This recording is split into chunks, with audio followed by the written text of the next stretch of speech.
থেকে উনি সব জায়গায় গিয়ে ঘরে ঘরে আমাদের যেতে হবে,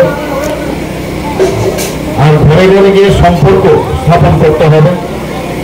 শুধু সম্পর্ক স্থাপন করলে হবে না, সম্পর্কের সাথে সাথে সমর্থন স্থাপন করতে হবে।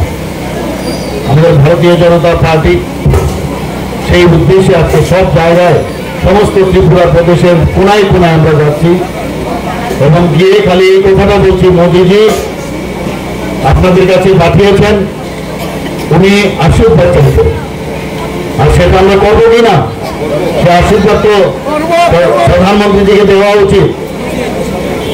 370 ভারতীয় জনতা পার্টির লক্ষ্যমাত্রা রেখেছে, আর আমাদের যে সহযোগী দল সেই দল মিলে এনডিএ দল 400 প্রায়, তো 400-র উপরে কিন্তু সারা ভারতবর্ষ এখন যে অবস্থা সেখানে হবে, কিন্তু সেটাও যে কোন জায়গায় যাবে নবনী নয়, কেউ বলতে পারবে না, এত ভালো অবস্থা প্রধানমন্ত্রীজি সমস্ত সাধারণ মানুষ, গরিব মানুষ, মেহনতি মানুষ, কৃষক, ছাত্র, যুবক সবার কথা চিন্তা করে। সবকা সাথ সবকা বিকাশ, বিশ্বাস আর তার প্রয়াসের কথা বলে। আজকে আমরা ভাগ্যবান যে অ্যাক্টিভ পলিসির কারণে আজকে ত্রিপুরা আমরা যেটা ভাবিনি সেই ত্রিপুরায় সেটা হয়েছে। ন্যাশনাল হাইওয়ে রয়েছে 6টা, প্রায় 65% কাজ সম্পূর্ণ হয়ে গেছে, আরো কিছু বাকি রয়েছে, সেটাও সম্পূর্ণ হবে।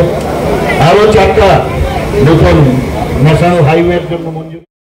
সবাই তুলছে না, সবাই তুলছে না, সবাই একসাথে ভারত মাতা কি, ভারত মাতা কি, ভারত মাতা কি, বন্দে বন্দে বন্দে, আপকি বল মোদি সরকার 400 পার।